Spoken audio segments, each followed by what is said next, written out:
Hi there, and welcome to the Curious Collective podcast, conversations designed for the veteran and first responder community to bring awareness to those holistic practices that help us live our best life. So tap into the wisdom and knowledge of our guests to heal, transform, and live as your true soulful self. Listeners, today with us we have the fantastic Craig Ball. Now, he is the writer of a book called Reclaim Your Life. I've got a copy here, so check it out afterwards if you gain some wisdom from this call. But welcome, Craig. Thank you for joining us. Thanks so much, Kate. I really appreciate it. And hi to everybody listening today. It is really great to have you here because I know that even just reading through some of your book, I've already gained some actual practical skill sets that I can use in day-to-day life. So what is it that you're doing in the world right now? Well, what I'm doing is, and look, I have men as a niche, but it's not, I don't work exclusively only with men. I don't discriminate in that regard. In fact, for my live events, I like to have men bring their partners along because when they learn the skill sets, I like them to be able to have, it's the best if they can have their significant other there to then go home and continue working on what we've covered. So I'm running live workshops, seminars. I'm also doing, I'm running a challenge as well, at least every month at the moment. So I'll give you the link if anyone wants to check that out. It's a free 7-day challenge to get people on board, to learn in a brief as possible, or not brief as possible, but as much as you can, I guess. There's only so much you can do in a short period, but to give participants an opportunity to see what it's like to work with me and to get an outcome. And it's about they get a lesson every day, they get some some pieces taken directly from the book, and how to action that, and then to decide what their outcome is, to get an outcome, and at least to get well along the way, so they can say, okay, I can see how this would help to improve my situation. And I run an online mentoring program. It's 10 modules long, and it comes with Zoom calls.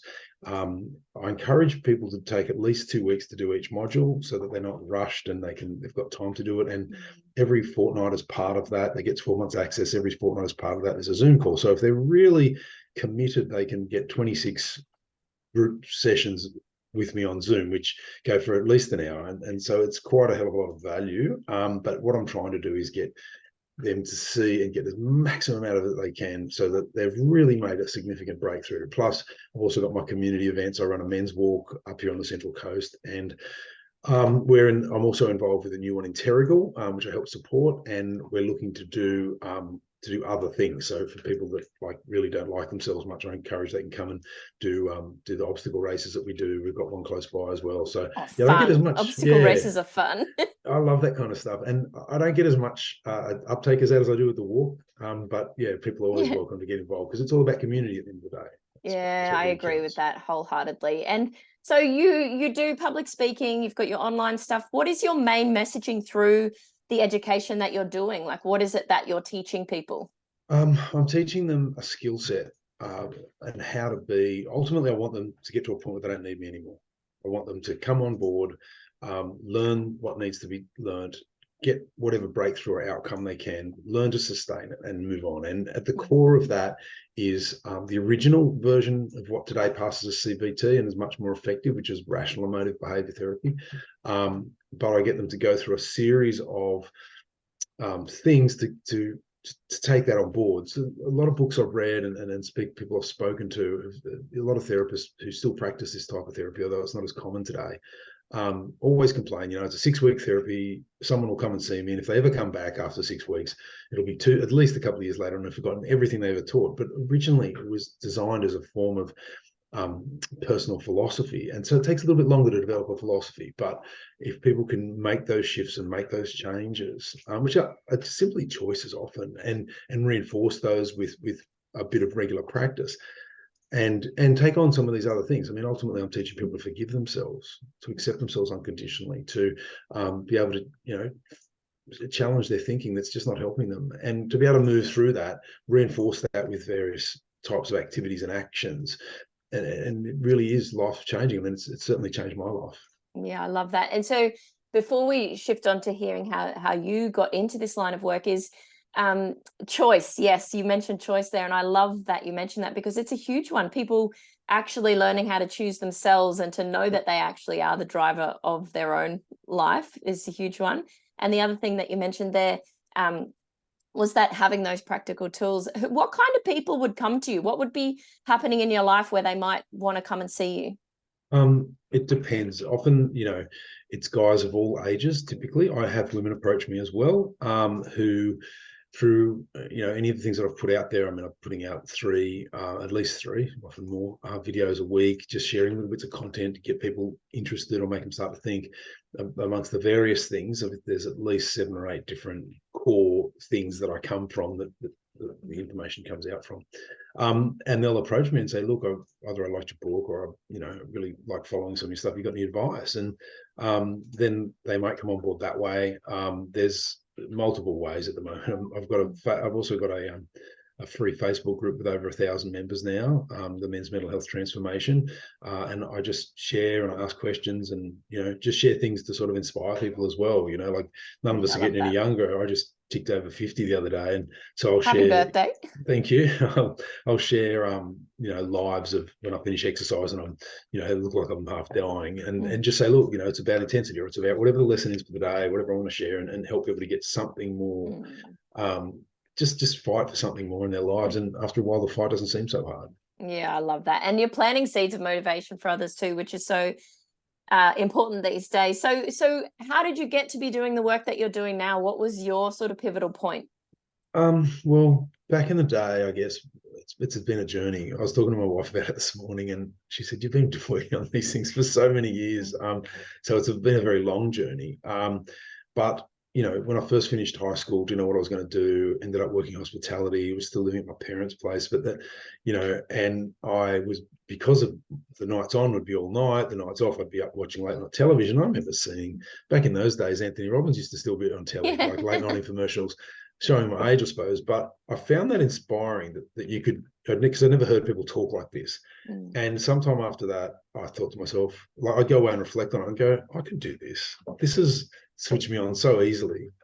Years later, when I went to his live event, I was, let's just say, I got to see, when I went back also and volunteered, I got to see the person behind the mask a little bit more, and wasn't totally happy. But I suppose everyone's got something, but it was just a bit scary. But so I've always been about being consistent. But that started with that. I talked about it forever. Started doing some Toastmasters. I did a counselling course when I finished school, so I didn't know what else I wanted to do, and that kind of stuff. But I started to make some distinctions early. I realised that I didn't want to work in the welfare sector just because I didn't think I could be as effective as possible, due to, you'd end up living, back in those days, it's probably gone up a lot, but back in those days, a lot of welfare workers were getting paid not much above the poverty line. It was very, very challenging, the potential. And I thought, well, if you're getting challenged, how are you going to, help empower others? Yeah. And so in 2000, I set myself a goal, had some mates, one of whom ended up being on one of the Underbelly Badness. Great show. Yeah, well, he was one of the dudes who'd been doing bad things. But him and another mate had both been doorman at a particular night, a bar I worked at King's Cross, and both of them had been in the Army Reserve at one commando. And Sydney as a reservist, back in the 90s, there wasn't much exciting stuff to do other than go and throw yourself around and try and somehow scrape through selection, which I eventually did on the second attempt. I'm no natural at any of this soldiering stuff. I just like it. And I set myself a goal. I eventually passed. I almost failed on the second attempt, but I eventually scraped through somehow. And that was my inspiration to try to do something, because I never made a sporting team or anything like that. And I wanted to sort of help people to see, look, you can achieve something very, very hard if you really want it and push hard enough. And trying to use myself as living proof. And not long after that, I met an entrepreneur. In 2001, I started working with him, and my role was to develop myself as a speaker. So for 2.5 years, I got sent on any course I wanted, got trained and mentored by a whole heap of great people. And I came out after that. They had a few short-term financial things, so they culled a lot of staff, and I was in a privileged position, so I knew my head was on the chopping block. But coming out of that through network, I picked up like over 60 high school gigs. There was a guy who'd set it all up, and then that's great. Yeah, and then went broke, and I turned that into over 100. And had some amazing experience. You'll never, ever test your public speaking skills like speaking to a high school audience. You never will. That is the hardest audience ever. Yep. Because they don't have to listen to you, and they don't have to pay you respect. I mean, the teachers can get angry, but in the first instance, those kids can switch off and not care anytime they want. And so to be able to learn to hold them in the palm of your hand is a hell of an achievement. Right up to the point when I was going to go, I'd set myself a plan to go into the regular army, and I finally got my date, and it was in the 5th of December 2006, and it was in October of that year that I'd gotten the date, and I get my last engagement booked, and I'll never forget, this is JJ Cahill High School down near Mascot or somewhere down near Sydney Airport, and I did this presentation, and it was heaps of fun. And at the end, because I turned my whole presentations to the high school kids into questions. Yeah. This one girl got up at the end and said, "I've got a question for you." She said, "Did you go?" Because I talked about my Army Reserve time. She said, "Did you go to East Timor?" And I said, "No, I didn't." She goes, "So you don't believe in fighting for your country?" In your face. Yeah, totally in your face. And I could see the teachers just bridging up while getting really angry. And I said, "Look, please, I just have one question for you. And but before I ask this question, I just want to preface what I'm going to say by saying, look, please don't ever lose that curiosity. I want to congratulate you for being asked that, because that's a tough question to ask anybody." I said, "Please, I put myself up here, so I have no axe to grind, and I leave myself entirely open for any question. So to be true to that, I want to thank you for that question. But my only response is, how do you know what I believe?" And she said, "I'm sorry, I was just asking." I said, "Please don't apologize." I said, "Yep, it may get chewed out at the break. I can see the teachers, they're getting ready.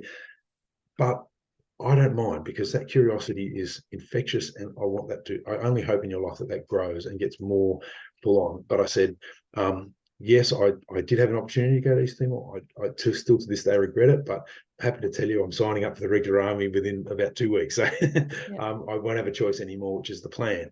Because I thought I knew better back in 2000 when I passed. And I learned very quickly that I didn't. But it was a really interesting sort of process to go through, but high school speaking was the best. And then I did some corporate stuff around that time, and then I've just been doing a lot of that stuff through my various consulting clients since I got out of the army about 9 years ago. And did you enjoy your time in the army? I'm sure all the work you'd done previous to with public speaking and the like would have helped coming in. Yeah, everything did. I looked at the army as a university of life. My plan was that I had an exit strategy from day one. It changed many times, but I was constantly looking for that exit strategy. I thought I'll do my contract, which was 6 years as a radio operator. And by the time I got to that stage, I was well on my way to getting out, and I knew what I was going to do. But it was an incredible experience. There was some, like everyone will say, there were some ups and downs, and very unpleasant things at times. But there were some other incredibly life-changing things. So I got so much more out of it than I thought I would have otherwise. And it's definitely set me up. Probably the biggest thing was to expect more out of myself. And so I was able to make things happen because I had enough knowledge of the real world outside, but I didn't have this drive to actually push and back myself until the very last whatever to overcome any sort of setback to get there, which I think the army really gave me in a lot of ways. So it was just fantastic, and getting out, being able to do that. Now I do my best whenever I get the privilege to help any veteran who reaches out to me, and I'm 100% available to chat to any veteran anytime who would like to have a conversation with me about. I had a young bloke contact me the other day, actually, from one of my podcasts I did previously, Life on the Line. So always, if someone wants to talk, always open to that.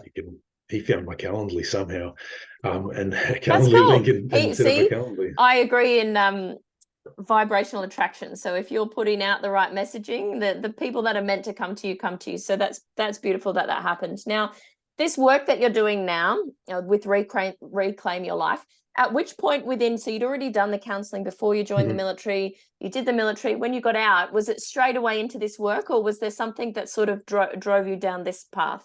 This is such an important question because there definitely was a distinct moment when I went, I've got to do everything I can to help predominantly men, because men don't reach out and men struggle. And I'd had, since getting out, I had a really good track record in my career.